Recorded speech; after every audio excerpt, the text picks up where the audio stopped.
Did you know that an autistic person with Down syndrome has at least 2 different disabilities?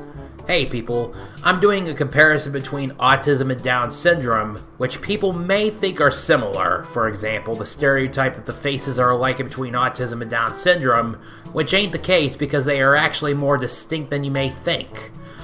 They may share some things in common, but they are very different from each other. Quick disclaimer, I have autism and I have one of the mildest forms. I have also heard about Down syndrome and met some people in life with Down syndrome. With that said, I'm going to compare and contrast autism versus Down syndrome.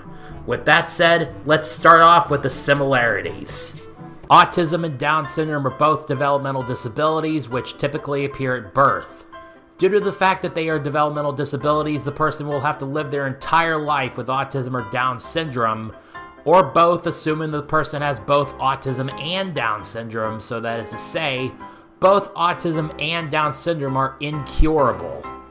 Both autism and Down syndrome are spectrums, which means that they both vary from form to form. In general, both autism and Down syndrome are common.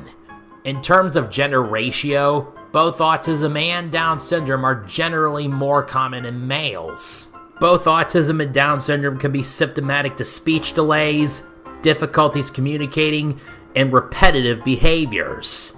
That wraps up the similarities between autism and Down syndrome. Now let's distinguish between these conditions. While autism and Down syndrome are both lifelong conditions, they are absolutely distinct from one another. Autism is a neurological developmental disability that affects the person's communication and interaction skills, which can cause the person to have a tough time making friends. Down syndrome, on the other hand, is a genetic disorder that comes with an extra 21st chromosome, primarily known as trisomy 21. Unlike autism, Down syndrome is an intellectual disability. In fact, Down syndrome is the most common genetic cause of intellectual disability because intellectual disability is definitely one of the symptoms of having Down syndrome at the mild to moderate extent. Because Down syndrome comes with an extra copy of the 21st chromosome, that means shorter life expectancy than the average man, which is 74 years in American statistics and 70 years in global statistics. And the life expectancy for someone with Down syndrome is on average 60 years. Fun fact, Down syndrome is the longest lived condition containing 47 chromosomes compared to the others, even the other ones that are livable. Nonetheless, research studies have shown that advanced medical treatments have gotten some cases to surpass 70 years of age, and on record, look at Joyce Greenman. She's the longest lived human with Down syndrome and she has lived up to 87 years old, equivalent to Jen Kalma without Down syndrome, who lived up to over 122 years. In terms of the facial appearance, it's no different on people on the autism spectrum compared to the so-called normal people, but Down syndrome comes with that kind of birth defect due to the extra chromosome. While autism and Down syndrome are both spectrums, they function differently. The autism spectrum comes into 3 different levels and vary from degree to degree: mild, moderate, and severe, which means that the needs are widely varied based on where the person is pinpointed on the spectrum.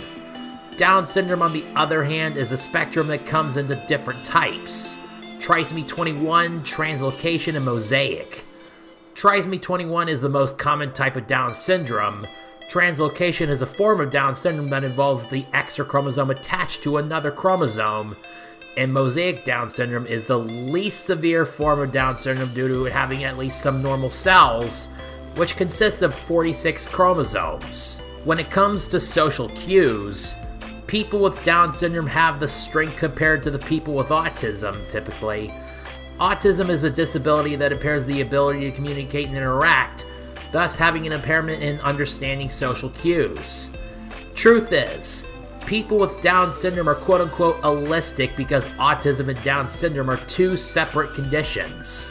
When it comes to the ability to build muscle, that's impaired by Down syndrome.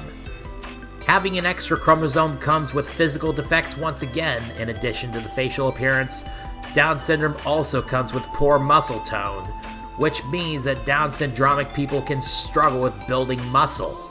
Down syndromic people also typically appear shorter than autistic people. Short stature is one of the symptoms to having Down syndrome because of the extra chromosome. While autism and Down syndrome are common, autism happens to be more common than Down syndrome. Autism happens at nearly 3% of births, and Down syndrome happens at 0.1% of births. While more common in males, the prevalence in autism is higher due to autism being more common. Autism is about 4 times more common in males, and Down syndrome is only about 1.15 times more common in males. In terms of sensory, some people with autism are sensitive to sound, and some people with Down syndrome have impaired hearing. You're probably wondering about Rainey Kleiner. He's on the autism spectrum himself, but is asymptomatic to sensory sensitivity and has always been.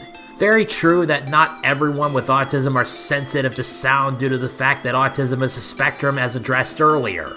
Lastly, I got more to add to the physical appearance of those with Down syndrome.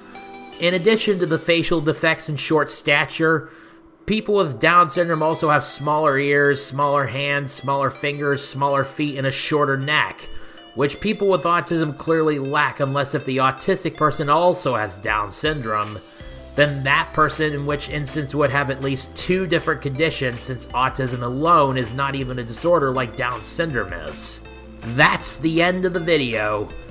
The making was well worth my time, and as you may know, some people like to say that autistic people facially look like people with Down syndrome, which is a common stereotype, which inspired me to make this video to disprove that stereotype as such, pretty much saying that an autistic person can't look like anyone with Down syndrome unless if the person does have Down syndrome on top of autism. I will do some more condition comparisons in the future and hope you're looking forward to these next comparison videos in the comparison series. Thanks for watching. If you love this video, be sure to subscribe and ring the bell to be notified of the 86 videos release. And as always, have a good one. Master Rainey is now signing off.